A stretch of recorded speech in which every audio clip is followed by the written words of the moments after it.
Esdras 9, la semana pasada hablé de algunos enemigos que el pueblo de Dios tuvo en el pasado y que hoy siguen operando espiritualmente. Repite conmigo, siguen operando espiritualmente. ¿Alguien se acuerda de qué pueblo hablamos la semana pasada? De los hititas o de los heteos. Muy bien, gracias. Voy a leer el verso una vez más porque hay mucha riqueza en estos mensajes donde nos habla acerca de la necesidad que tenemos como iglesia de conocer el mover del enemigo. Cómo es que trabaja, porque muchas veces hemos estado en situaciones en donde no sabemos qué hacer, ni sabemos de dónde viene el ataque, ni cómo viene el ataque, porque desconocemos el mover del enemigo. Pero en esta serie, en donde hemos estado hablando de guerra espiritual, hemos detectado todo lo que el enemigo ha querido hacer, cómo ha tratado de impedir incluso que muchos de los que estamos aquí naciéramos. Escúchalo bien, lo que estoy diciendo. Muchos de ustedes, sus mamis estuvieron graves en el hospital porque a la hora de dar a luz las cosas se complicaron. El enemigo no quería que tú pisaras este planeta porque sabía el enemigo que Dios Todopoderoso tenía un plan grande para ti. Y muchas veces en la infancia también tuvimos acontecimientos, sucesos en nuestra vida que nos marcaron. Y era porque el enemigo quería robar, matar y destruir el propósito divino que Dios había implantado en tu corazón. Pero hoy que estamos aquí, estamos preparados, repite conmigo, preparados, para enfrentar, tomados de la mano de Dios, toda acción del enemigo en contra nuestra. Y hoy te voy a leer Esdras 9:1 en adelante. Dice, una vez realizadas estas cosas, los líderes judíos vinieron a verme y dijeron: muchos del pueblo de Israel e incluso algunos sacerdotes y levitas no se han mantenido separados de los otros pueblos que viven en esta tierra. Han adoptado las prácticas detestables, repita conmigo, detestables, de los cananeos, los hititas, los fereceos, los jebuseos, los amonitas, los moabitas, los egipcios y los amorreos. Hoy te voy a hablar de los amorreos. No, ya te dije que no te iba a hablar de todos porque muchos, sus funciones son muy similares. Entonces estoy buscando, todos tenían algo en común, todos eran idólatras. Todos tenían casi a las mismas deidades y tenían prácticas sexuales, como te prediqué la semana pasada, que eran abominables delante de los ojos de Dios. Todos ellos tenían ese común denominador. Adoraban otros dioses. Dios no era, Jehová de los ejércitos no era su Dios, pero Dios levantó a un pueblo especial, a un pueblo elegido de entre todas esas naciones para manifestar su poder y su gloria. Y les prometió una tierra, la tierra prometida, la tierra donde fluía leche y miel. Y después de ser esclavos 430 años, Él los llevó a ese lugar. Y en ese transcurso, ellos tuvieron que pelear. Repite conmigo, tuvieron que pelear. Voltea con el que está atrás de ti y dile, tienes que pelear.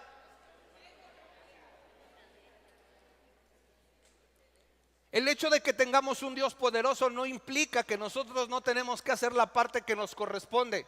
Tenemos que conocer al enemigo, tenemos que saber cómo funciona, cómo opera, pero también tenemos que estar plenamente conscientes que por muy poderoso que se vea Satanás y sus demonios, no hay poder en el reino de las tinieblas que sea mayor al del Dios que venimos a adorar tú y yo. Y hoy te voy a hablar del mover de los amorreos. ¿Quiénes son los amorreos? ¿Qué funciones tenían? Son diferentes a las de los hititas que te prediqué la semana pasada, en donde los hititas junto con otros pueblos incitaban a que los hijos de Dios tuvieran familiaridad o parentesco, casando a sus hijos con sus hijas y a sus hijas con sus hijos para que emparentaran. ¿Te acuerdas de ese mensaje?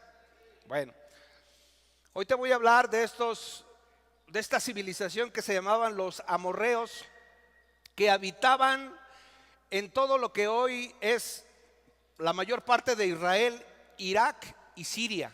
Era un pueblo grande, repite conmigo, era un pueblo grande. Y la palabra amorreo, de acuerdo a la definición hebrea, quiere decir lo siguiente. Es el significado y sus funciones. Es emori o emorí.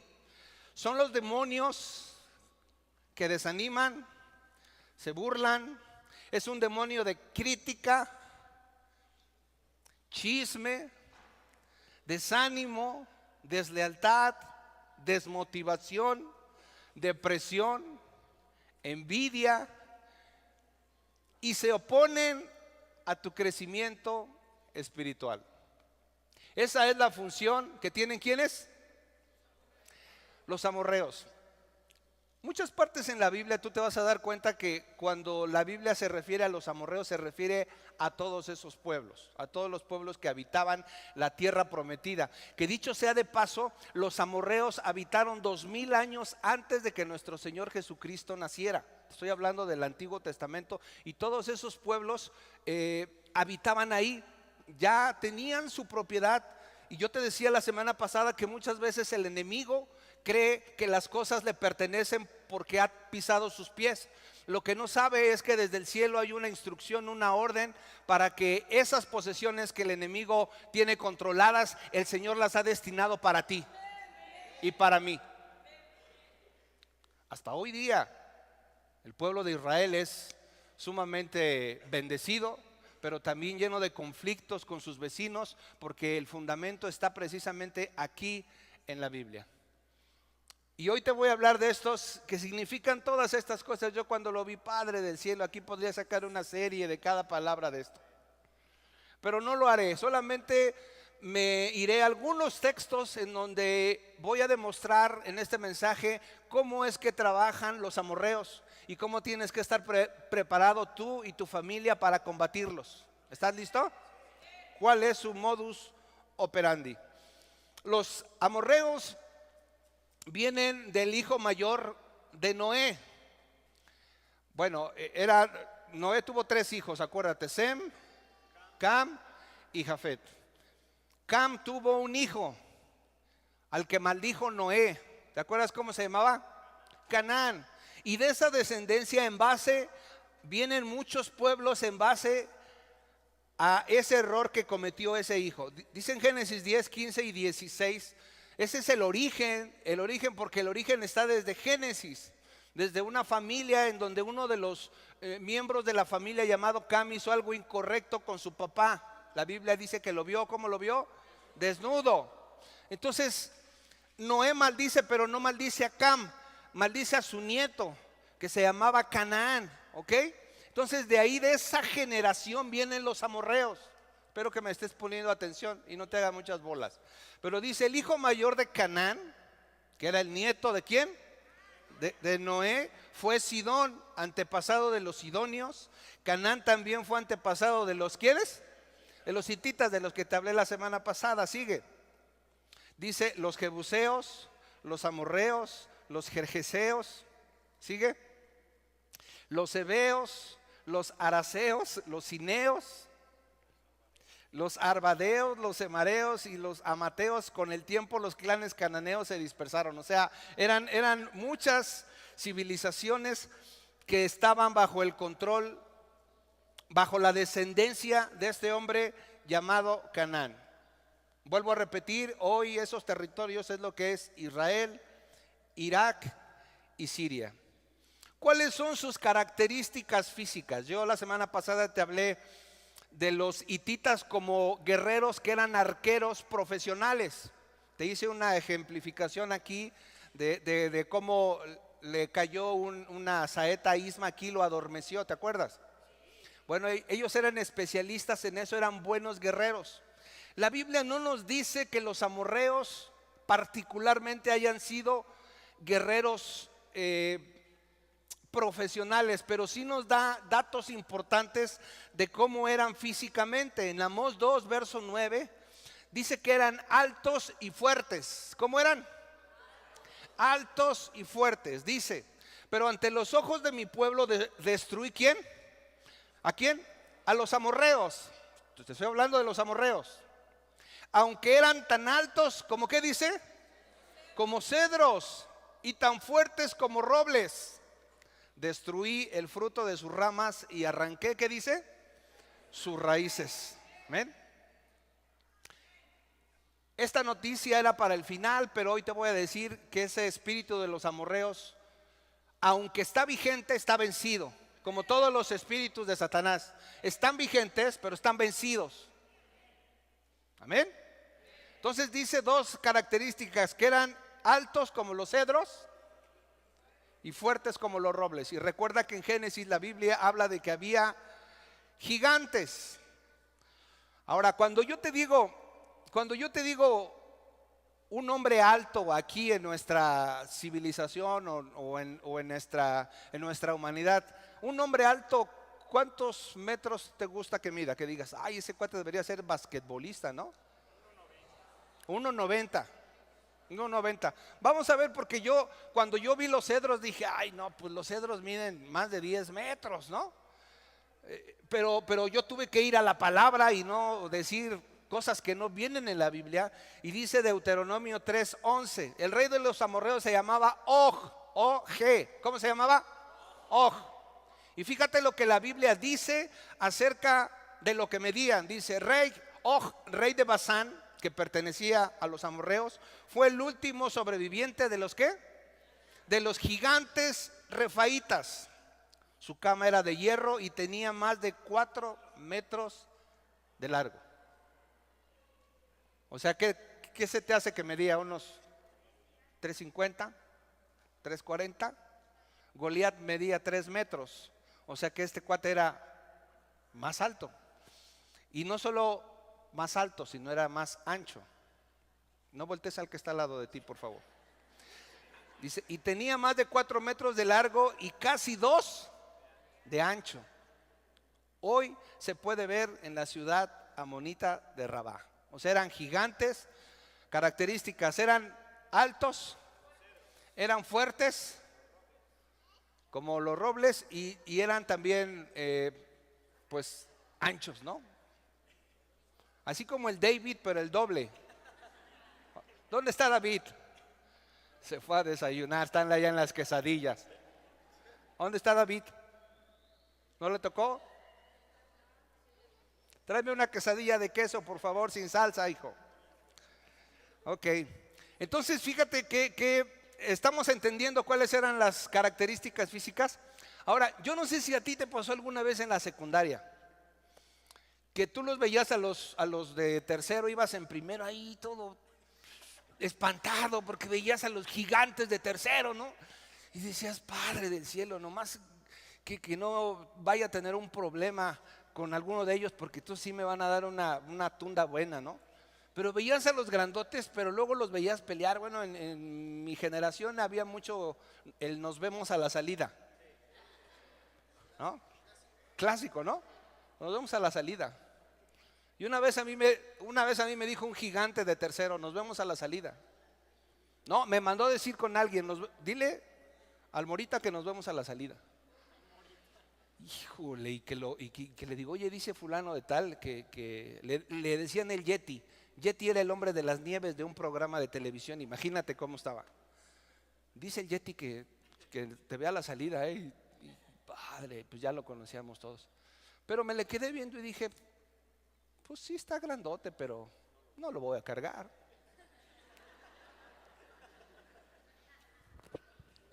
Y bueno, ya no te cuento lo demás porque no te vine a predicar de peleas de secundaria, ¿no? No te voy a decir nada más, te voy a decir que gané. ¿Sabes por qué me he dado cuenta? Porque muchas veces el tamaño nos asusta, pero el tamaño a nivel físico, a veces los grandotes son torpes y lentos para moverse, porque no es lo mismo cargar 60 kilos o 70 kilos que cargar 120, 130. Entonces, si tú eres ágil para que se trascabillen o se caigan en el piso, puedes hacer maravillas con ellos. Amén. Estoy hablando de los enemigos espirituales, ¿ok? Estoy hablando de los amorreos. ¿No dice que está debajo de nuestros pies? Ah, bueno, diga conmigo, ah, bueno. Ahora, ya te dije las características físicas, ahora quiero que escuches bien porque quiero que entiendas cómo operan. En el desierto, cuando el pueblo de Dios iba camino a tierra prometida en Números 21:21, la Biblia redacta lo siguiente. Toma nota y pon mucha atención, porque esta es la primera característica de este espíritu amorreo. ¿Cómo se llama este mensaje? Este mensaje se llama Un amorreo vive dentro de mí. ¿Sabes por qué le puse así? Y no es que viva dentro de ti, porque para que hicieras esa expresión de inconformidad y de indignación. ¿Y sabes por qué? Porque yo no vengo a predicarte aquí de los hititas ni de los amorreos con el fin de que salgas con la idea de que los malos están afuera y los buenos estamos acá adentro. No, vengo a predicarte de la palabra para que te incomode, ¿ok? Para que tú le preguntes al Espíritu Santo qué tanto tengo de amorreo o de hitita. ¿Sí? Porque entonces, si yo te predico que tú eres muy bueno, que tú eres un ángel, que las alas son muy grandes para ti en este lugar, entonces vas a salir engañado, porque nuestra condición humana es que todos somos pecadores, que todos fallamos. Entonces yo he buscado títulos confrontantes, porque si bien es cierto Dios te ama, Jesús dio la vida por ti en esa cruz del Calvario, y Dios tiene reservada una habitación, de acuerdo a Juan capítulo 14, en el cielo, reservada para ti. Amén. Pero también la Biblia nos habla acerca de que estemos listos, preparados con nuestras vestiduras blancas de santidad para el día del regreso del Rey de Reyes y Señor de Señores. Y si yo te predico que todo está bien, entonces te mentiría, porque yo mismo soy confrontado por la palabra. Amén. Y un pastor lo que tiene que hacer es preparar a la novia para el gran día, para que el día que el Señor Jesucristo venga no diga, no, ahí en esa iglesia de 4,000 nada más voy por 2. No, Padre, no. Yo quiero que todos nos vayamos y estemos adorando y exaltando el nombre precioso de Jesús allá en las calles de oro y el mar de cristal. Amén. Números 21:21 dice: después los israelitas enviaron embajadores a Sehón, rey de ¿quién? De los amorreos, con el siguiente mensaje. Fíjate bien, Israel iba caminando hacia tierra prometida y tenía que pasar por el territorio que parcialmente estaban ocupando ¿quién? Dilo con convicción. Los amorreos. Israel, de acuerdo a Deuteronomio 20, ellos tenían que ofrecer condiciones de paz a sus oponentes. Es decir, parafraseando, les tenía que decir: mira, ¿cómo te explico, amorreito? Ahorita voy a pasar por tu territorio, pero la verdad es que un poquito más adelante te voy a dar baile, porque ese territorio es mío. Pero de primera instancia, Israel había recibido instrucciones de ofrecer condiciones de paz. ¿Condiciones de qué? De paz. Y le dice muy amablemente Israel, dice: permítenos atravesar tu territorio. Tendremos cuidado de no pasar por tus campos y viñedos, ni siquiera beberemos agua de tus pozos. Seguiremos derecho por el camino real hasta que hayamos atravesado tu territorio. Esa era la propuesta que le estaba haciendo. Esa es, si me la puedes poner en Reina Valera, porque creo que sí está. ¿Lo estoy leyendo bien? Es la versión correcta. Ok, perdón, está bien. Fíjate lo que les contestaron los amorreos. Sin embargo, el rey de Sehón rehusó permitirles atravesar su territorio. En cambio, movilizó a todo su ejército y atacó a Israel en el desierto y peleó contra ellos en Gaza. Este espíritu amorreo impide tu caminar en Cristo, impide que tú llegues al propósito, impide que tú llegues al lugar en donde Dios ha destinado para ti. Es un obstáculo, son personas que el enemigo usa para tratar de que no avances, de que no vengas a la iglesia, de que no te disipules. Y los vas a encontrar en todas partes, y entendiendo que nuestra lucha no es contra carne y sangre. Amén. Este espíritu se posesiona o influye en la mente y el corazón de las personas para usarlas para impedir tu crecimiento espiritual. Amén. Esa es su primer función. El Señor Jesús lo dijo más que claro: no he venido a traer paz, sino he venido a traer espada. Y he venido para que el hijo tenga problemas con su padre, la hija tenga problemas con su madre, la nuera tenga problemas con su suegra, y los enemigos de cada quien estarán en su propia casa. Así que a lo mejor hay un amorreo cerca de ti impidiéndote que crezcas. Pero ese amorreo no es la persona que tú tienes ahí. Ese amorreo no es tu esposa, no es tu esposo, no es tu hijo. Tú tienes que pelear espiritualmente para que ese amorreo sea vencido. El espíritu del amorreo en esa persona sea vencido y Jesús lo toque, o la toque, o los toque a los de tu familia, para que vengan a recibir la sangre de Cristo Jesús, que les traerá salvación. Amén. Es oposición, repite conmigo: oposición. Y uno de los primeros problemas que Israel tiene es oposición de los amorreos para atravesar ese lugar. Y tú te vas a dar cuenta cómo es si yo estoy llevando una vida cristiana correcta delante de los ojos de Dios. Y digo delante de los ojos de Dios, enfatizo y subrayo esa palabra, porque aquí en la iglesia podemos hacer creer a la gente, a los pastores o a quien sea que llevamos una vida cristiana ejemplar.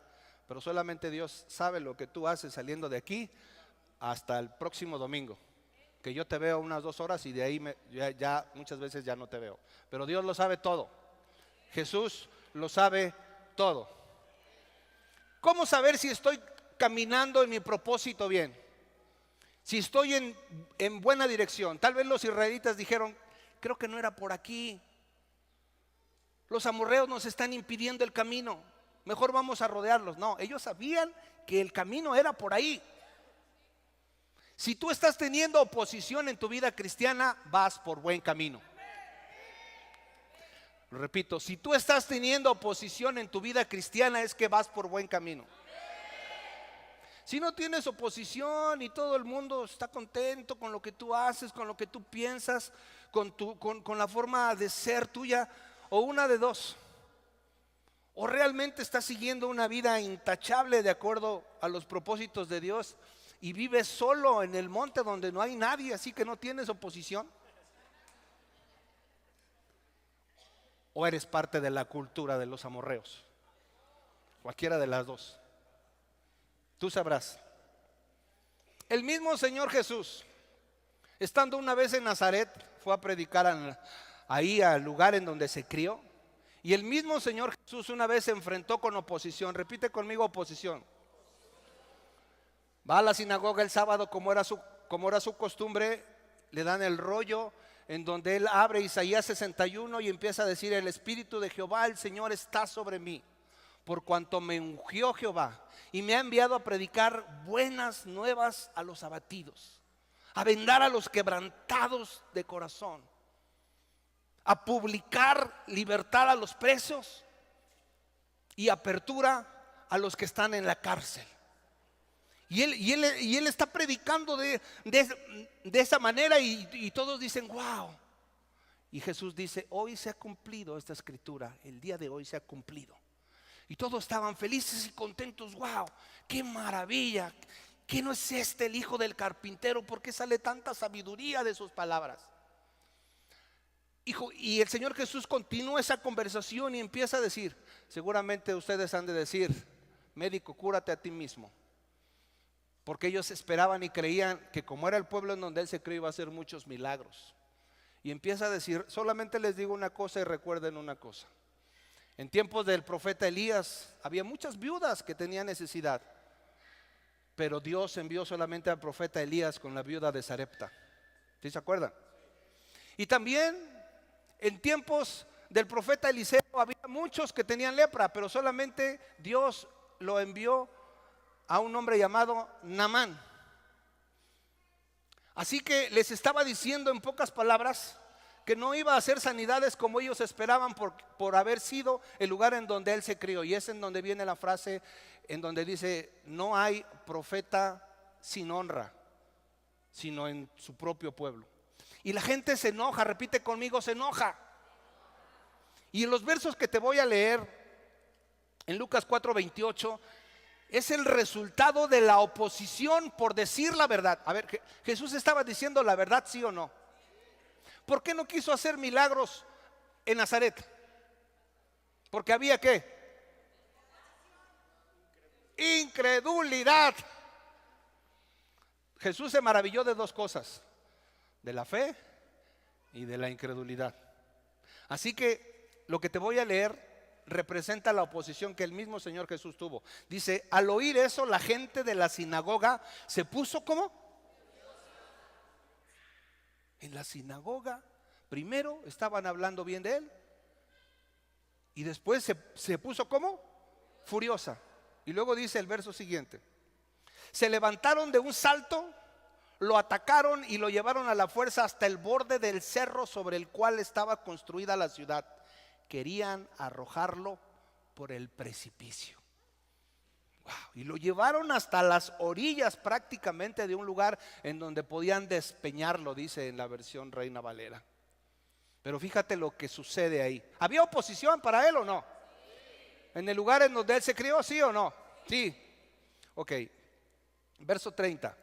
Dice, pero él pasó por en medio de la multitud. Pero él pasó por en medio de la multitud y siguió su camino.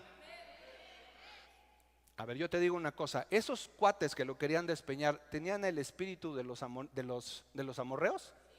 Fácil, oposición, repite conmigo, oposición. Una cosa te vengo a decir hoy, aunque tengas un ejército de demonios con todos los espíritus que habitaban en Canaán, cuando Dios tiene un designio celestial para ti, cuando Dios tiene un propósito para ti, tú pasarás en medio de ellos y ellos no te tocarán ni siquiera un cabello, porque el Dios de los cielos está cubriéndote, protegiéndote y llegarás a cumplir el propósito por el cual fuiste enviado, fuiste enviada aquí a la tierra. Dáselo bien fuerte a él.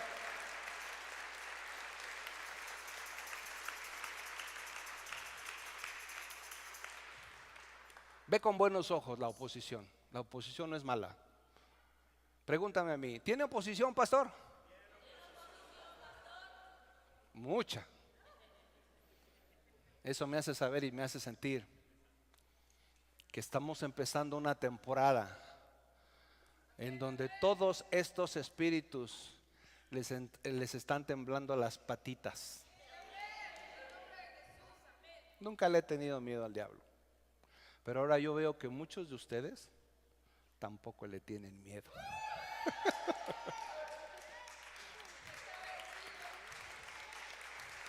Así es. Está vencido. En 1 Corintios 16:9, el mismo apóstol Pablo, que tenía una relación con el Espíritu Santo preciosa, hablaba a diario con él, le daba instrucciones de a dónde tenía que ir y a dónde no tenía que ir. Alababa a Dios en la cárcel estando preso. Él no tenía problema con eso, porque sabía que lo que estaba haciendo era dirigido por el Espíritu Santo. Y fíjate, él dice, se ha abierto una puerta de par en par para hacer un gran trabajo en este lugar. Buena tierra. Segundo aviso que te vengo a dar hoy, se ha abierto una puerta de par en par para que el Espíritu Santo haga cosas grandes y poderosas en la ciudad de Cuernavaca y en el estado de Morelos. donde creemos que va a haber un borbollón de avivamiento por el Espíritu Santo, y la gente va a venir a los pies de Cristo a buscar aquella agua que solamente Jesús puede saciar, esa sed que solamente puede saciar la presencia de Dios. Hay una puerta abierta de par en par, pero eso no significa que será fácil. Dice, en este lugar, aunque muchos, ¿qué dice?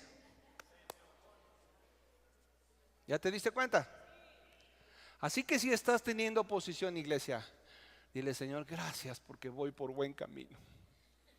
Amén. Mira, todos los que nos paramos a predicar la palabra, bueno, cualquier persona que se mete a orar, que se mete a estudiar la palabra y que empieza a absorber la palabra de Dios como un estilo de vida, como convicciones y no emociones, entonces el enemigo sabe, no solamente ya lo perdí, sino va a ser influencia para que otros me los quite de mis territorios. Y es en donde el enemigo se pone agresivo y da uno que otro arañazo, pero de ahí no pasa, porque sabe su condición, y su condición es que está vencido, vencido y vencido. Ok. El siguiente punto, cómo trabajan los amorreos, tiene que ver con la traición. Y quiero que vayas conmigo a Génesis 14, verso 13. Y encontré algo que yo no sabía. Aunque soy pastor, hay algunas veces que leo de corridito y no me estaciono tanto. Pero fíjate lo que un día fueron Abraham y los amorreos. Dice, uno de los hombres de Lot escapó y le contó todo a Abraham. El hebreo que vivía cerca del robledo que pertenecía a Mamre, el amorreo, ¿quién? El amorreo Mamre y sus parientes Escol y Aner eran aliados de Abraham. Algún tiempo pelearon por la misma causa.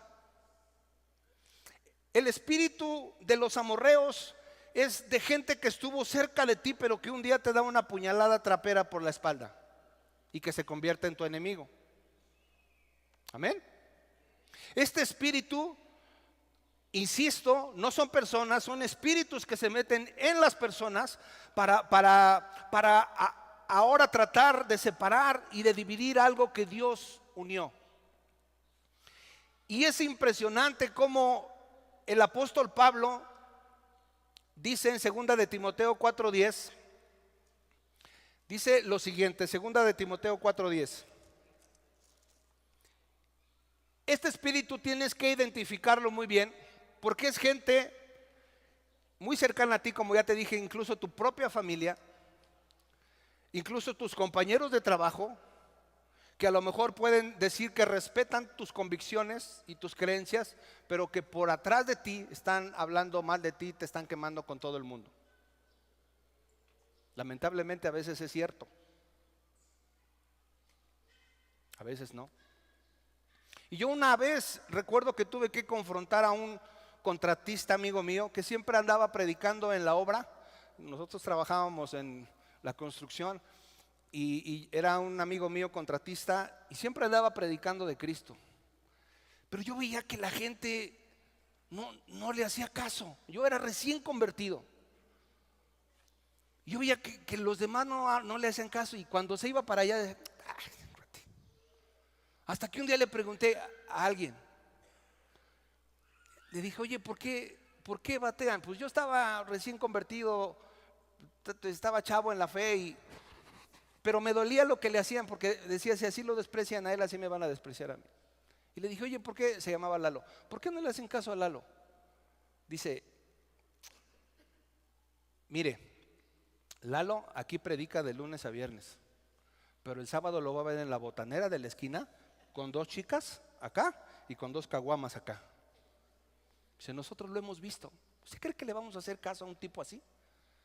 Dije, Padre del cielo. Y un día lo confronté en la azotea de la notaría, ¿te acuerdas?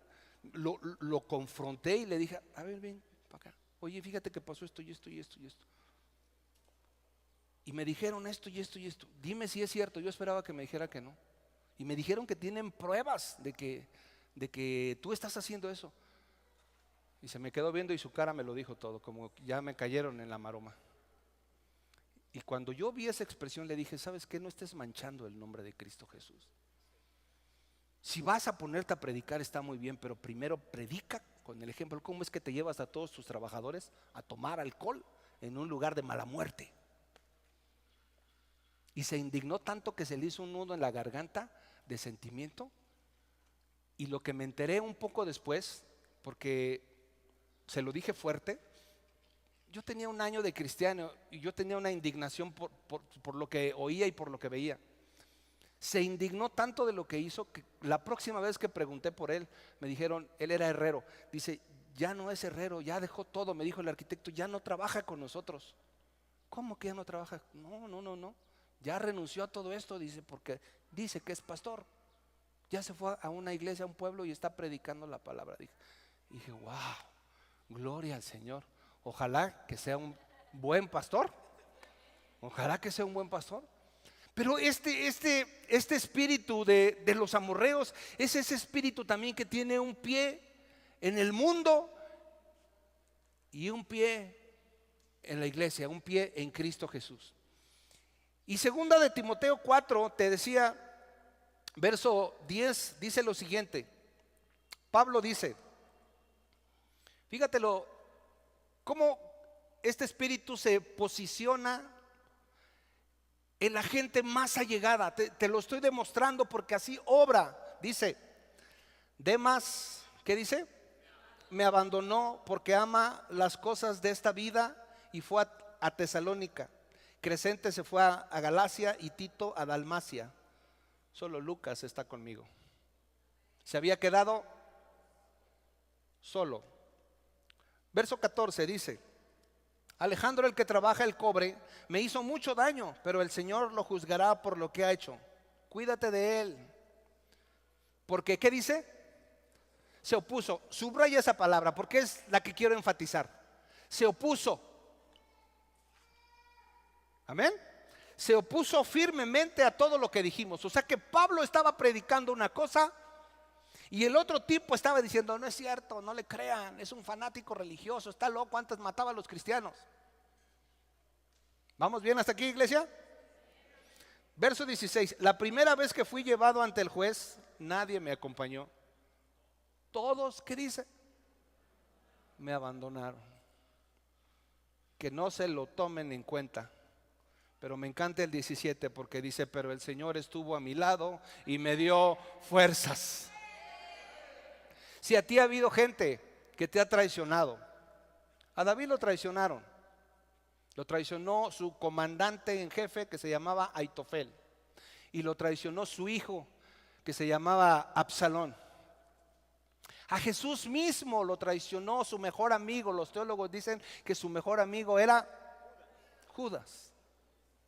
Pero aunque no lo creas, ahí te va la buena noticia. Aunque no lo creas, esas personas que son influenciadas por ese espíritu son necesarias para tu crecimiento. Si no hubiera habido un Judas, no hubiera habido un sacrificio, no hubiera Jesús derramado su sangre preciosa y hoy tú y yo no estuviéramos con la convicción de que somos salvos por gracia, por la sangre del Cordero, y que nuestras casas están pintadas en los dinteles y en los postes de la sangre preciosa de Cristo Jesús, y podemos dormir tranquilos, podemos levantarnos tranquilos porque sabemos que hay ángeles guardando las cuatro paredes y los 4 puntos cardinales de nuestra casa. Repite conmigo, son necesarios. Ese es otro mover de los amorreos, la traición. El siguiente viene en Josué 10, capítulo 6, porque vamos a ver ahora la zona geográfica donde ellos habitaban. Josué 10, verso 6. Dice lo siguiente: enseguida los hombres de Gabaón enviaron mensajeros a Josué, quien se encontraba en su campamento en Gilgal. No abandone a sus siervos ahora, rogaron. Venga de inmediato, sálvenos, ayúdenos, pues todos los reyes amorreos que viven en la zona montañosa unieron sus fuerzas. ¿Para qué? Regrésate tantito ahí, no me lo cambies, pero dice que viven en la zona montañosa.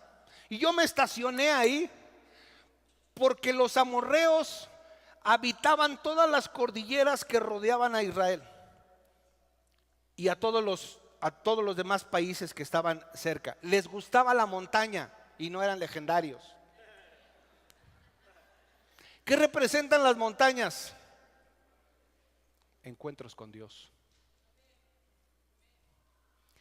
Este espíritu de los amorreos se posiciona en los montes, porque en el Antiguo Testamento era muy importante los montes. Dios dio las tablas de la ley de los 10 mandamientos a Moisés en el monte Sinaí, ¿sí o no? Después Abraham iba a sacrificar a su hijo en el monte Moriah, ¿sí o no? El Señor Jesús iba a orar al monte de los Olivos. Pedro, Jacobo y Juan estuvieron junto a Jesús en el monte de la Transfiguración. Los montes significan encuentros con Dios. Los amorreos van a evitar a toda costa que tú subas a los montes espirituales. No estoy hablando de un lugar literal, aunque es importante, ¿eh? O sea, es importante subir al monte sin celular, sin comida y sin nada.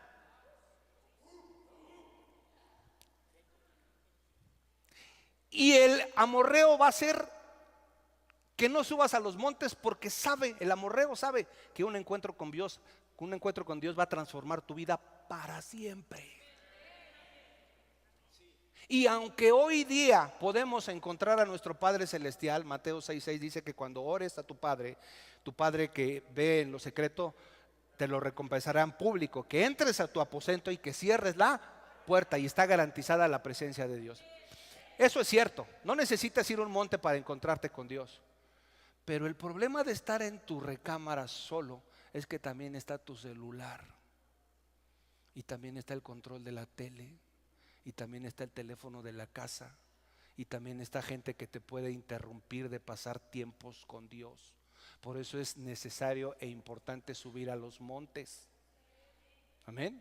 Que dicho sea de paso, yo me conozco este monte bien, lo mejor posible, porque he subido varias veces.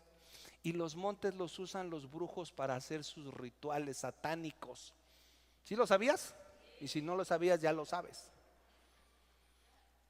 O sea, los amorreos siguen tratando de conquistar los montes. Y nosotros aquí, pasados de peso. Ay, perdón, eso no estaba en el mensaje. Ir a la presencia de Dios. El enemigo va a hacer que te pases 4 o 5 horas viendo una serie. Ese espíritu va a hacer que estés en redes sociales 5 horas. Pero te va a hacer incapaz de leer la Biblia 10 minutos porque te va a empezar a dar sueño. Si unos aquí se vienen a dormir, imagínate en su casa. Tráete los toques yo te digo quién se está durmiendo ahorita. Tengo una maquinita, bendita maquinita, ahí la tengo, no le he dicho a nadie. No le he dicho a nadie, ya les dije que la tengo, pero no les he dicho cuando se las voy a poner. Nada más va a llegar alguien, un emisario por atrás, y les va a poner. Así, ya lo tocó el Espíritu Santo, van a decir, mira más, gloria a Dios, dame de tu unción, hermano, dame de tu unción. También les vamos a dar su unción.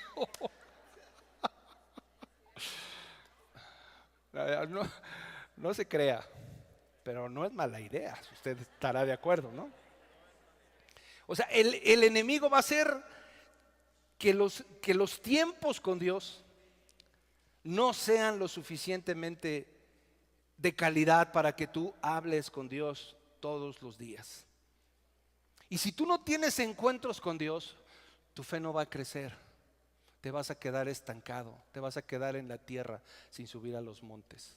Mateo 17:20 dice lo siguiente acerca de esto. Yo no sé, en lo que pone en el verso, yo no sé si tú te has dado cuenta, pero la iglesia geográficamente está en un monte, en un lugar alto. Y yo estoy seguro que en el mundo espiritual Dios nos puso aquí, ¿verdad, Isma? Porque todo lo que emana de aquí va a nuestra ciudad. Por eso el diablo y los amorreos habitaban en los montes, porque desde ahí adoraban a sus deidades y de ahí caía maldición al pueblo de Dios o protección para ellos. Pero en el nombre de Jesús, de aquí emanan al mundo espiritual salvación, libertad a los cautivos, sanidad a los enfermos y todo lo que el Espíritu Santo tenga destinado para esta casa. Dice, ustedes no tienen la fe suficiente, les dijo Jesús. Les digo a la verdad, si tuvieran fe, aunque fuera tan pequeña como una semilla de mostaza, podrían decirle, o sea, ¿por qué no dijo Jesús a esta roca? ¿Alguna otra cosa? ¿Se refiere a qué? A una montaña. Porque es difícil. Tú cuando ves una montaña, yo cuando fui a Legendarios me dijeron, vamos a subir esa montaña por fe. Y dije, esto es una broma. 45 grados de calor allá en Baja California, a mí me tocó, a ustedes les está tocando tranquilo. Dije, es una broma, pero no era broma. Y la subimos, ya después no la podíamos bajar, pero la subimos. Entonces dice aquí, el Señor compara la fe con una semilla de mostaza, y con esa semilla, porque la semilla de mostaza no la utilizó como ejemplo por ser pequeña, sino porque cuando crece, se reproduce y se multiplica, llega a ser un gran árbol. O sea, no creas que yo tengo fe así de chiquita como un grano de mostaza, así ahorita. Pero el día de mañana, el día de pasado mañana, el próximo año tú vas a tener una fe grande que le vas a decir a eso imposible, vete de aquí. Le vas a decir a ese cáncer, en el nombre de Jesús, mi familiar está sano de este cáncer. En el nombre de Jesús, toda esterilidad se va de aquí para mi familiar, para mi esposa. En el nombre de Jesús, esa montaña de drogadicción que los médicos dicen que no hay remedio, yo creo que el Dios de los imposibles está de mi lado, está tomado de mi mano y se va y es libre mi familiar en el nombre de Jesús. Yo creo que mi matrimonio, por difícil que se vea esa montaña, para que mi esposa se vuelva a enamorar de mí, yo creo en el nombre de Jesús que esa montaña, con la fe que tengo, es suficiente para decirle, muévete, muévete. Amén. Y la última,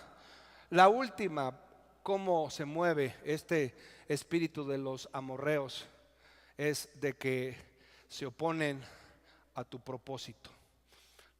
En Números 21 ya vamos a ver el desenlace de estas historias y cómo es que Dios nos da la victoria.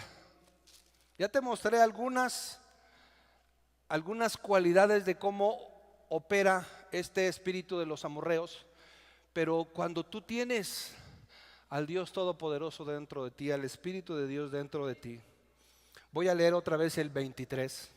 Cuando les evitan el paso hacia el propósito, hacia la dirección que el pueblo de Dios tenía. Grupo de alabanza puede subir, porque el Espíritu Santo me está diciendo que hoy vamos a retomar camino muchos de los que estamos aquí. El Espíritu me dice que a muchos de ustedes un día se sintieron que les cerraron las puertas y dijeron, no puedo avanzar más. No puedo avanzar más, es imposible pasar a ese lado, es imposible yo subir el siguiente peldaño espiritual. Pero hoy en el nombre de Jesús te vengo a decir que tienes un Dios que te abre las puertas de par en par. Hoy te vengo a decir que cualquier situación de estancamiento espiritual, material, económico, familiar, cualquier situación que tú veas que está estacionada por años, hoy las puertas se van a abrir en el nombre de Jesús. Y voy a leer el verso 23 una vez más. Dice, sin embargo el rey Seón rehusó permitirles atravesar su territorio. En cambio, movilizó a todo su ejército y atacó a Israel en el desierto y peleó con ellos en Jaza. Fíjate lo que hace Israel. Así que los israelitas, ¿qué dice? Los masacraron a filo de espada y ocuparon su tierra desde el río Arnón hasta el río Jaboc. Avanzaron, repite conmigo, avanzaron solo hasta los límites de los amonitas, porque su frontera estaba fortificada. De manera que Israel tomó algunas, ¿cuántas? Todas las ciudades amorreas y se estableció en ellas. Primer punto que te quiero decir. En esta versión dice que fueron masacrados. Esos amorreos fueron masacrados. A pesar de que medían ¿cuánto? 4 metros de ancho, de alto y ¿cuántos? 2 de ancho. ¿Ya ves que no está en tus fuerzas vencerlos? Primer palabra que me llamó la atención dice masacrar. Y yo busqué en el diccionario, ¿qué es masacrar? Dice que es matar a un grupo de personas que están indefensas. O sea que Israel, cuando atacó a los amorreos, ni su estatura, ni su anchura, ni las pocas o muchas armas que hayan tenido sirvieron delante del Dios Todopoderoso en el que tú y yo depositamos nuestra fe. Y la segunda cosa es que tomaron su territorio. Le dijo: no me dejas pasar. Yo quise ser muy educado contigo. Yo quise pedirte permiso para pasar por tu territorio. Pero ¿sabes qué? Te tengo una noticia.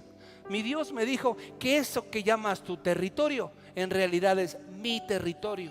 Y como no quisiste dármelo por la buena para pasar por ahí, entonces mi Dios te lo va a quitar a la mala. Y yo voy a poseer la tierra que Dios me dio por heredad. Tercer noticia que te vengo a dar. Todas las colonias, todos los municipios, si no mal recuerdo tenemos 37 municipios en Morelos, son posicionados y posesionados por el Espíritu de Dios. Todo Ocotepec va a ser posicionado por el Espíritu de Dios en este lugar. Y cuando digo Ocotepec hablo de todos los habitantes de este lugar, pero también estoy pensando en mi ciudad. Porque Dios le había dicho a Josué que todo territorio que pisara la planta de sus pies sería de él. Así que ellos llegaron y tomaron territorio. Repite conmigo: voy a tomar territorio. Y luego fíjate lo que dice el verso 31.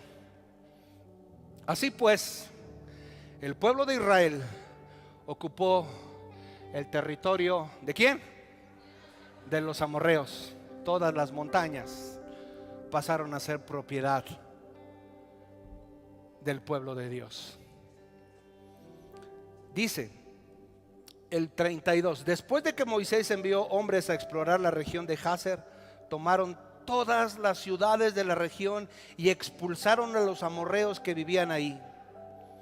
Y dice en el 34: el Señor le dijo a Moisés: no tengas miedo.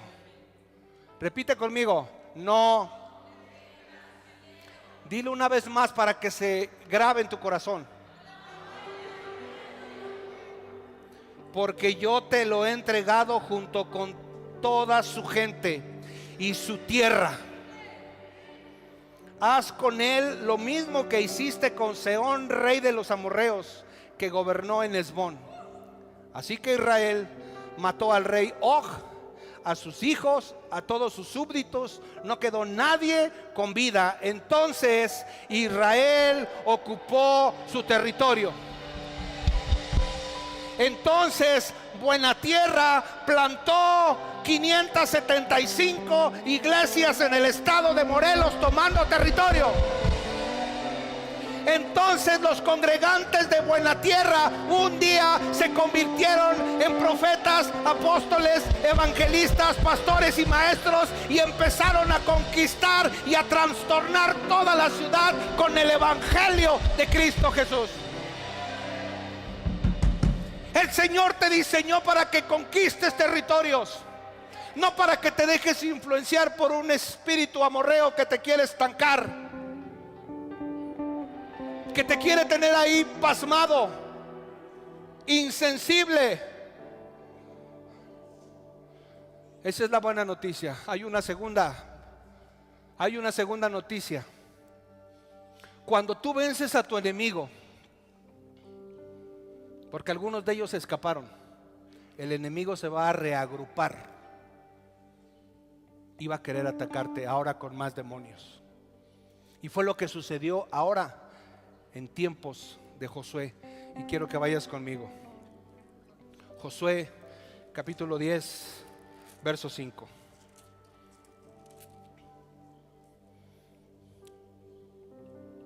Dice: entonces Esos 5 reyes, ¿qué dice? Ahora ya son, ¿cuántos? 5 reyes amorreos unieron sus ejércitos para atacar en conjunto. Pusieron todas sus tropas en posición y atacaron a Gabaón.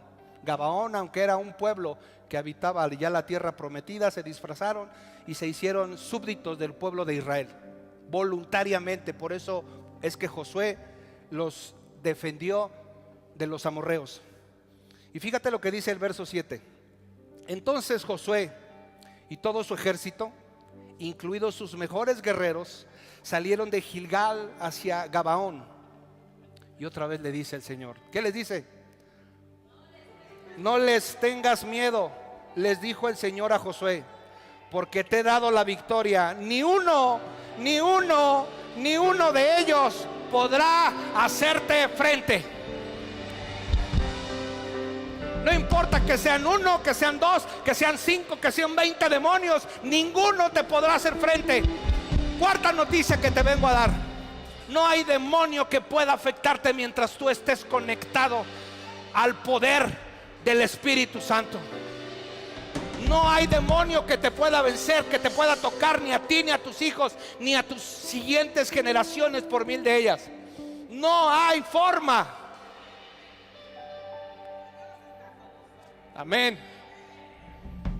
Y Josué empieza la batalla, porque aquí va de la palabra. Una cosa es que recibas la palabra y la creas, y otra cosa es que empieces a accionar en favor de la palabra profética que Dios le estaba dando a Josué. Amén. Si estamos entendiendo por qué a veces vivimos en derrota, porque no conocemos cómo trabaja el enemigo. Pero cuando conocemos primeramente al Dios Todopoderoso, por eso el primer mandamiento es: amarás al Señor tu Dios con todo tu corazón, con toda tu mente, con toda tu alma y con todas tus fuerzas. O sea, con todo, pues. Porque tomado de la mano de Él, no habrá espíritu de divorcio que venga a tu matrimonio. No habrá crisis ni emocional ni financiera que pueda tirarte. No habrá enfermedad ni diagnóstico de cáncer o de alguna enfermedad terminal que Dios no pueda curar y no pueda sanar. Y en el nombre de Jesús, si alguien viene enfermo hoy, tome esa palabra. Hoy te digo que eres sano en el nombre de Jesús. Y que si el enemigo te ha mentido con un papel que dice que tienes determinada enfermedad, tú dile: yo te creo porque eres un médico, porque eres científico, pero en el nombre de Jesús yo creo que el médico de médicos es mi Padre Celestial y Él está por encima de todo diagnóstico. Y empieza la acción, y quiero que te pongas de pie, porque aquí vamos a empezar a, como iglesia, a pelear nuestras batallas. Amén.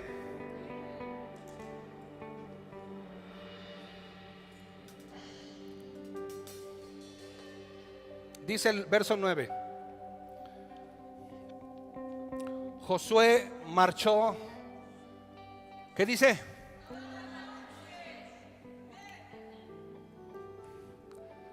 ¿Sabes cómo derrotamos a Satanás? Orando. ¿Qué dice ahí?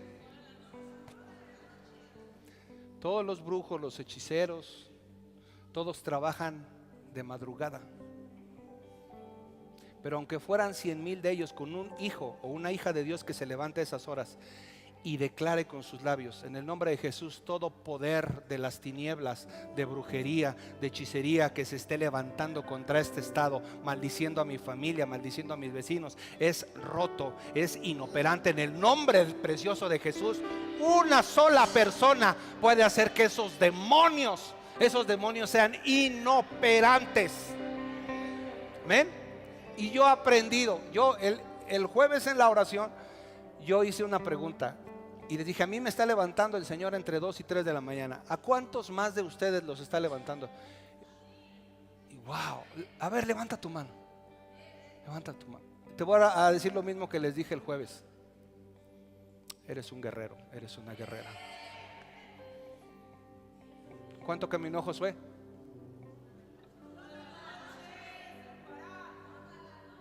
Habrá días que el Señor te levante justo a las 3 de la mañana. Ese día te tienes que poner a guerrear, perdón la expresión, pero yo he aprendido a que es literal, como un perro que defiende su propiedad. Y decirle al enemigo: a mi casa no entras, mi casa está guardada en el nombre precioso de Cristo Jesús.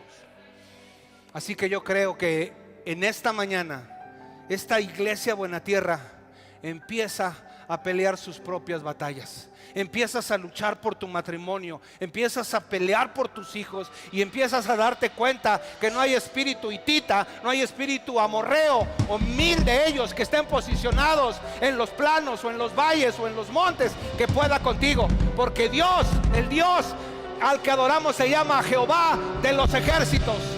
Así que vamos a hacer el primer clamor de guerra y quiero que levantes tu voz. Quiero que levantes tu voz y digas: sí, Señor, yo creo esa palabra, y que traigas ese problema, que traigas esa situación por la que estás pasando y le digas: en el nombre de Jesús, hoy recibo esa palabra, la creo y me pongo a caminar en fe en la palabra profética en el nombre de Jesús. Si alguien quiere levantar una voz de guerra, si alguien tiene una razón por qué pelear, una persona por qué pelear de tu familia, por una situación, yo le invito a que venga acá y que defienda su territorio como lo hizo Josué delante de los amorreos. Amén. Se ha alzado, oh,